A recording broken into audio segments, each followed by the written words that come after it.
Africa is beautiful. It has beautiful people. So Africans are running to Europe and America, and Americans and Europeans are looking for a piece of Africa. We are here to welcome you. We are here to embrace you.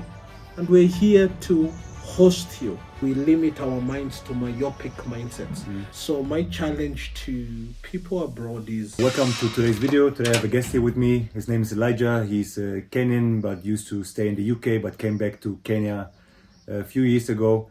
And today we want to share some of his experiences to see like how it can benefit and help you guys in terms of your journey for the African to move to Africa, or like what kind of things you can do here on the continent. So maybe you can introduce yourself. Yep. Say something about yourself. Yeah, thank you, Marvin. So my name is Elijah Oenga, Kenyan by birth, but I've lived in the diaspora. I've had a chance to live in Asia and in Europe, but there's nothing like home, so I found my way back to the motherland, and I'm here in Africa to stay, to grow and to thrive. What made you initially leave and then come back to Kenya?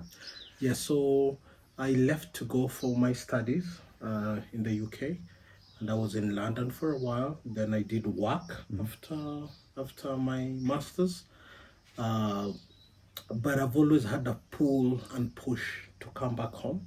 There was an opportunity to go to Canada, do my PhD, but my heart and soul is very much so in the motherland. I've always wanted to offer leadership in this continent. I've always wanted to create jobs and good jobs and dignified jobs. And there's a limit in Europe. You can go as much as the ceiling. It's an invisible ceiling. You won't see it. You will smell it in the air, but you will never see it. You have to be very smart to understand that there is a ceiling. But here I am, my son or myself, I can dream to be the president. I can dream to be a farmer, and whatever, a contractor, I can still hold a job. So when you're home, there is that freedom to breathe, to be, to think, to dream. Yeah, and that's what I find very unique about living outside. There's always limits to what you can dream. You know, you first of all, you always feel like you don't belong. The society never fully embraces you, and even when you're walking out and about, people keep asking, where are you from? It's almost like, hey, you are a visitor here, so where are you from? But here I'm home. I thrive and I move around freely everywhere. Yeah. Okay. No, that sounds good. I can definitely relate to this. It was the same feeling for me living and growing up in Germany. You know, that you don't have a sense of belonging. It's very different when you stay here. Yes. In Kenya. Yeah. So very big difference. And you can imagine raising kids in a country like Germany or London, where I was. Advantages, yes, but the biggest crisis is the identity crisis. They will never fully be embraced by that society, whether knowingly or unknowingly. And sometimes it's not just about racism. Racism is one conversation. We can park that to the side. But there's just that. Is your soul, mind, and body aligned and in tune with the systems, with the cultures, with the people, with the mannerisms? Many a times, no. And that's a wide gap to fill, and to walk through life with that vacuum is very difficult. Yeah. Then do you think it's possible to fill that gap somehow while staying over there? Somehow, do you think it might make sense for people like us to come back to the continent and to explore things here? This is a huge conversation, and I'm happy we are having it. And I feel like these conversations are being had in America, in Europe, in Canada, wherever our people are. These conversations are reverberating in their halls, in their homes, and people keep wondering now, like, look, for instance, in the US, there's not a day goes without a black boy being shot, you know? So every mother sending the boy out, you go on your knees to pray that I hope my son comes back home. But here I am, I you know, so there is always that feeling of what if, and Marvin, it is so difficult to go through life and to make plans and to have ambitions and to grow and to thrive in a society where you are half baked, half in, half out. So, my challenge to people abroad is analyze your situation. We are all different, we are all very unique, our circumstances are very different. But if continually you're having these conversations in your head, maybe it will pay a visit to your motherland without a hurry. Come for 2-3 months, engage and interact with business people, with farmers, with contractors, and just enjoy the flora and fauna. Take a trip where you've not been. Leave the cities, go to the villages, interact, and then make a decision where your soul finds a home. I bet it's here in Africa. Yeah. You have to make that choice for yourself, and you have to have a plan around that. Yeah, and there's a lot I and you and we together can do together for this continent. 100% true. 100% true. I think this is what I did also the first time. I came here twice before moving here to the continent, like fully. And the more often I came here, the more I understood. I feel much bigger sense of belonging just being here. Yeah. You know, even if it's not my home country, it's still like I feel much more welcome, much more home-like than compared to Germany. I recently hosted friends here, but they were brought here by Traverse Culture. And I spoke to the lady and I told her, you know what, you're welcome. This is home. And the lady cried, like literally cried. She told me, Elijah, I stepped off the plane at Jomo Kenyatta International Airport, and I've never been to Kenya before, but my soul felt at home. I felt like I belong, finally. This is somewhere I can be embraced. So I feel like there is a huge identity crisis. And you see the permutations are different. There are those who are born, descendants of slaves and the slavery movement. So they know no other home. There are those who their parents moved from Africa to the diaspora, mid 70s, 80s. So they've grown up there. So they're a child of the soil, but they've never been to the soil. And there are those who, in their adult life, they relocate for work or for... So the combinations are so different and so unique. And my call is especially for those descendants of slavery who've never had a home where they felt like this is home. I would like to invite you. I mean, Africa is beautiful. Don't believe what you see on the media. Africa is beautiful. It has beautiful people, beautiful culture. I think one of the best beautiful scenery. And I was telling someone yesterday, there is an exodus. Africans are running to Europe and America, and Americans and Europeans are looking for a piece of Africa. It's almost as if we're sending our best minds that way, and the wealthy folks from Europe and America are looking for a slice of Africa. I mean, this is home, and believe you me, make a trip, come around and engage, and you will find that there's a different conversation to have here. Yeah, 100%. It's like most of the people like I talk to from the diaspora as well, once they come once to the continent, they are like so amazed, and they keep coming back and like planning how they can build their home base here as well. But now there's something you mentioned as well, it's like that many of the Africans are going to Europe or to the Western countries to try to get a different life over there, or like see different opportunities. I also try to understand and talk to the locals here, and like I'm wondering, what would you tell the Kenyan youth, for instance, or the African youth, instead of going to Europe, what they could do here, or if this is a better way to go to Europe and then afterwards come back, or you made it yourself, so what is it from your perspective?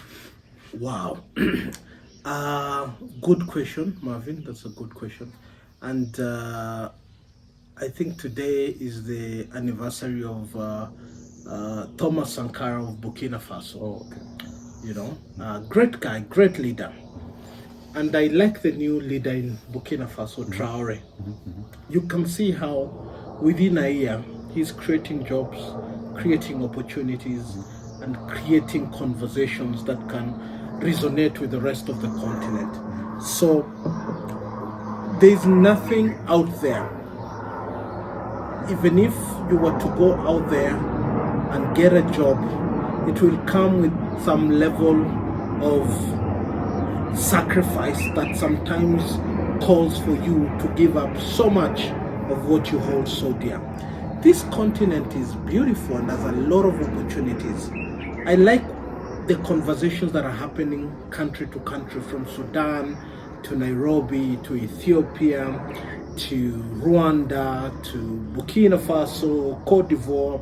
I feel like it is time, and I like Julius Malema. I think the media packages him in a different light, but the gentleman is drenched solely in a Pan-African agenda that is so beautiful, that there should be no borders.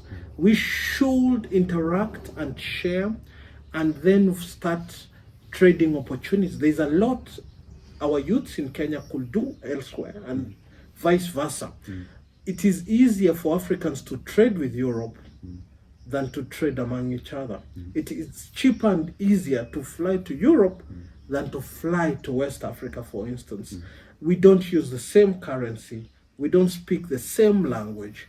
So I feel like it is time that, Marvin, this conversation starts becoming the norm, that how can we unite this beautiful continent, and in so doing, create massive, massive opportunities. We started playing football the other day, but we are almost taking over. I mean, Drogba and so many more people, they didn't even have a stadium to practice, but they go to Europe on the stage, Eto'o and the rest. So our talent is inherent, it's inborn. Okay? They say Serena Williams and Venus Williams, I love them, they're sisters. But are they the best? They're the best of the tried world. Africa, I bet you, in Luyaland, there's a lady there, if she was trained that tennis, Serena, with all due respect, you'll have a run for your money. So I believe that, look at Lupita Nyong'o, just shows up in Hollywood and she's a star. You know, she didn't go to all those fancy academies and all that. So what I'm saying, we have a lot of inborn talent here. We have someone here in Kenya called Julius Yego. He practiced javelin on YouTube. And first try, he went to Olympics, not this one, the one pass, and he won gold. Okay. So what I'm trying to say is that we are a continent full of promise. Okay. But our leaders have been taking us on a lot of detours. Okay, so the youths die desperate and desolate generation after generation, when it should not be so. We should conquer in sports, in music, in art, in science, shockingly in science. Send us to Harvard and we come out on top. You know, look at Barack Obama's dad, very smart. He ends up at Harvard not because of any favor, it's because of his brains, and the son, who has similar genes, then conquers and is drenched in all eloquence. So what I'm trying to say is, this continent is super. We are almost God's last born. He gave us everything. The weather, we don't have typhoons and all these things. Okay? We don't have tsunamis. So we have the perfect weather. We have the perfect flora and fauna. We have lakes, we have oceans, we have mountains, we have the big five. No one else in the world can boast the big five outside of Africa. What am I trying to say? We have everything it takes to create a good life, a dignified life, and an honest life. Why are we not there yet? That's why people like you are holding such conversations, so that they start becoming the norm, and we start bumping heads together and create lasting solutions for our people, our culture, and our continent. Yeah, that's an amazing answer to this question. No, but it's definitely true. I see the potential as well. I see there's so much more to do. You know, like just as an example, I have many of my people I know, like from our home country, from Eritrea. They went to Germany. They don't feel well at all. They live like a life that they would never have lived back home, let's say. Because there's no sense of belonging, there's no options for them as well. It's hard to adapt. But like the ones I know that moved from Eritrea to Uganda, for instance, or to South Africa, they can strive much better, you know. Because I think things are sometimes also similar when they do them here on the ground as well, instead on the continent. We underestimate the value of identity and belonging. When you don't belong somewhere, you feel desolate. You are not motivated. You feel like an outsider. And there's no worse feeling to a human being than to feel like I'm not valued here. That is a story that you can replicate in Germany, in Spain, in England, in America, in Canada. A lot of our people, wherever they are not truly recognized and valued or given the rights that they deserve. On the contrary, we lay out red carpets for them when they visit us here. So Africans are very hospitable people, and we naively expect the reciprocation. The British here are treated like royalty, man. They live a good life. They don't even notice they're not home. They are valued, we love them, and we welcome them. Do they reciprocate that? The answer is no. And I'm not trying to point fingers to the ones who are here. In fact, I value them because they've noticed that there's something Africa can offer. But can they educate the masses that, you know what? While we might not embrace them as much as we do, they embrace. Africa embraces everybody. Yes. People feel at home wherever they come to Africa. And you will never notice stories on immigrants. You see in Europe, every day on the newspaper, there is a screaming, oh, immigrants have taken our jobs. Immigrants are doing this. When is the last time you saw any newspaper in Kenya talking about immigrants? I think never. Never. But are they not here? They're here. Look at the Chinese. They come here, they have Chinatown here, they have businesses here, they have wives, and they've married and settled, and that's the beauty of the African soul. While everyone else demeans us, degrades us, we have never embraced that culture of mediocrity. We are a people who love people. We are people who inspire people. We are a people who grow people. We are a people who embrace people. We don't pay evil for evil. It's as if the good book is imbibed in us. When they slap you on the other cheek, you turn the other one. That's the African Ubuntu spirit. But it's time to now take the conversation to their doorstep. If you're a Chinese and you come to Africa and you are embraced, why are our Africans in China being mistreated? I was listening to friends who stay in China, and I wouldn't wish that for a dog. I mean, some places you don't even go. I mean, abuse on your face and this and that. I was in India early 2000s, and on the street, you know, abuse to your face. Really? Yeah. Yes, but the Indians here, do they even notice they're not at home? They're at home. Not to blame them, but to say, is it time that we all elevate this conversation and say, while Africans are the most hospitable people in the world, that's why we host animals here and they survive. You know, we have a Nairobi National Park right here. I don't know if those animals will survive in it. So we love people, we love animals, we love trees, we love... But does the rest of the world love us back? That's a question I'm not ready to answer right now. You know? Yeah, very true, very true. Yeah. It's and that's why I wish the AU will start being a little bit more authoritative. You know, we have to reciprocate the energy they give us. If if you require a visa to go to China, they should require a visa to come here. If deed for deed, I feel like while we're hospitable, it doesn't mean that we lie down like an envelope for people to step on us. If you cannot buy land in Beijing and start a business, a Chinese should not come here and start a business. I feel like it's time we reciprocate those energies. You know, with an African passport, we are mistreated in so many airports in the world, while we lay red carpets for our oppressors. The young generation, the Gen Zs, will not accept that. And I'll be at the forefront of saying, hey, while we are not racist, while we love people, let's reciprocate energy. Yeah. Just to show them how it feels. Huh? Yeah, no.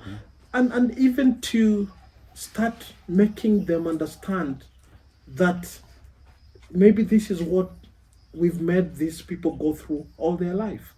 So we talk about slavery as if it's in past tense.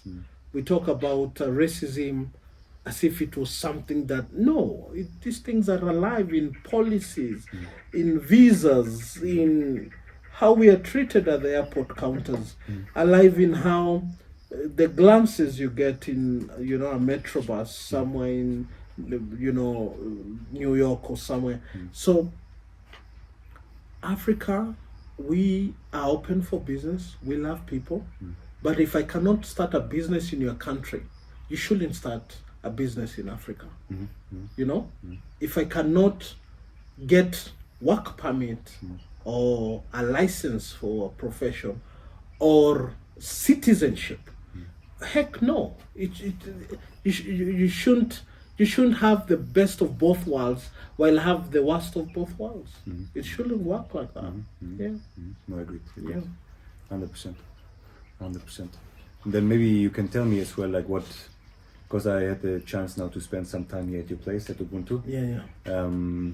It's a very beautiful farm here, so I felt very much like at home. And you also made the stay very, very, very nice for us. Welcome. So maybe you can tell us, with all these things said, like you're contributing as well your part to the change. I think that's will happen in the next few years. So what's your vision, your mission with the things you do? So Marvin, you've enjoyed this space, but 5 years ago, it was a thorny bush. There was nothing here. I'll show you some photos. It has been a journey of restoration and conservation. Every single tree here has had to be planted. Every time I come here, I come with a load full of trees, because I wanted to pass a message to the community in the Ubuntu spirit that we can transform. And I like that people have embraced the message and people are planting a lot of trees now. And it's slowly becoming a very beautiful town to live in. And this is the spirit I wish Africans we could pick. We get a space, we transform it together, because we have the skill, we have the soil, we have the water. We get one of the best rainfalls anywhere in the world per year, more than 800 millimeters per year in some places. We can supply the world organic foods, we can supply coffee, tea, sugar, everything. And then that will allow us to create jobs. So Ubuntu Creative Village, where we are right now, is my small way of passing the bigger message that we could create little havens wherever we are, in Malawi, in Zambia, in Burkina Faso, and start transforming our communities slowly. I like the young man in Malawi who created electricity for his village. I like the Burkina Faso architect who's using locally available, Benin, locally available stones and clay to build marvelous, and he's just won awards. I like the football academy sprouting across Africa. I like the music, the culture. We now need to start interacting and engaging more. So this place here is my little contribution to the conversation, because sometimes we talk and then act very little. So here I employ young men, I employ women here. We even want to go further and start creating unique art and leather stuff and, tables, and just transform the little spaces we occupy, and in doing so, create dignified jobs for those around us. Yeah. That is an amazing contribution. Huh? Yeah. I mean, everything starts. There's one saying I like. It says, if you want the world to change, I think the change needs to be starting within yourself. So when you start small things like this, you can inspire other people. Like me, for instance, I spent some time here now. I think to see this here inspired me also to do a bit more of these things and to show the world outside more, like what we could do to change things here on the continent as well. I'm glad you're inspired. This place inspires me every day. When I show you the photos, you'll know why. Even today, I came with about 200 trees. So you will think they're enough, but in my head, they're not yet enough. Yeah. And when I started this place, I told myself, the day I see different birds here, I'll know that my journey of restoration has borne fruit. I have counted over 23 species of different birds here. In the morning, if you notice, there are some birds that come to the windows. It's almost their way of saying thank you. Almost every tree here has birds now. And we give them water and sometimes rice to feed. It's just, you can look at that, beautiful. I know our viewers can't see it, but just look at that bird there. How beautiful is that? So that's the marvel of Africa, man. This was a desert, nothing. You will write it off. But with a little community coming together, we've transformed this space into a marvel of sorts. Heck, we can do this for the rest of Africa, everywhere. Not just at Ubuntu. It's doable. We can make our schools vibrant, where every child has a chance at tennis, at basketball, at art, at music. We are so fixated with the European education system, maths and English and lawyer and pilot, and we limit the African mind, which is so versatile. It cannot fit in a classroom.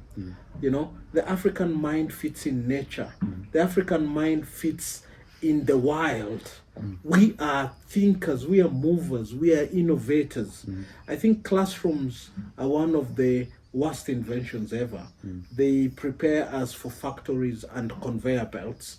So we limit our minds to myopic mindsets. But what if nature was our classroom? What if we threw everything at our young African minds? What will become of this continent? I can't wait to see. So Ubuntu is a small way. You can see an art gallery there. There's a music space. There's a spa at the back. There's a farm. There's a library. The idea is, can the mind just engage and interact and find its natural path? That's the other agenda for Ubuntu Kreative Farm. No, I like it. I like that perspective. Huh? Yeah. I like that perspective. No, very, very big words. Maybe there's something else you want to give to I have many Kenyans watching my videos all the time. Is there a message you want to pass on to them, or also maybe to the African diaspora that is thinking about making their move back to the continent or something? One last important thing from your end. I'll start with Kenyans right here at home.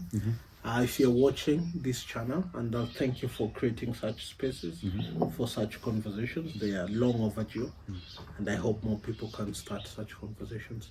We have a beautiful country, and we are beautiful people. And I like the fact that we love embracing different cultures and different nationalities. That's our strength. It will never weaken us. Opening your door for a neighbor in need, opening your door to share a meal with a stranger, or offering visa-free entry is our strength. We are a country that loves people, and the best resource we have as a country is not oil, is not the big five, although we love them and we sell them. The biggest resource we have as a country is we, the people, and the hearts that we have that accommodates the one, the other. And let's keep doing that, because that's where our strength lies. Let's make our guests, when they come to this country, feel at home. Let's be known as one of the most hospitable countries in the world. You will never weaken yourself by creating room for the other. All right? To the African diaspora, to descendants of slavery, to a people who have the word African American or African German or African, but you've never had chance to be in your motherland. My message to you is come home. Just come home. Don't listen to those travel advisories. Don't overthink it. Don't sweat the small stuff. We're here. We are here to welcome you. We are here to embrace you. And we're here to host you and show you a continent that is so undefined, so raw, so ready to love you, to embrace you, to teach you, to humble you. You know, so many of you will be so humbled that the idea of Africa that you had in your head that was so diminished by CNN and BBC, you will be shocked at a continent so vibrant, so smart, the architecture so beautiful, the flora and fauna so amazing. I'm not saying we don't have poverty. We do have poverty in Africa, but it's not poverty because of lack, it's poverty of the mind. And that's what we fight every day. Africa is wealthy through and through.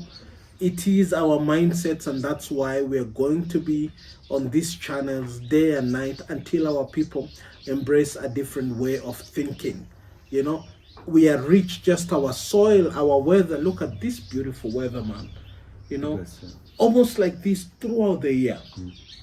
You know, there are some countries which they have to work half the year because the other half is extreme.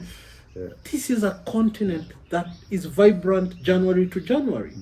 There's so much more we can do. And that's why you were saying this is God's best secret, Africa. You know, lastborn. We are God's lastborn. He threw everything at us and took away the challenges of typhoons and tsunamis. We are a continent relatively, no earthquakes, no major catastrophes. Our catastrophe is the mindset. And as you come, please come to help change the mindset and to confirm to our people here that they have a beautiful continent. So thank you very much. If you have any questions, if you like us to speak on any other topic, let Marvin know. We are ready to even engage in a question and answer session. You know, we are very much available to take the gospel of unity, of love, of embracing each other. Thank you and peace. Yeah, thank you so much for watching, guys. Thank you so much for your time, Elijah. Thank you, Marvin. I hope you guys could take something inspiring with you today. And as he said, whenever you have any questions, put them down below in the comments. We will answer everything that you get the best perspective on the African continent. Thank you so much. Yeah. Thank you so much. Okay, thank you. Very good one.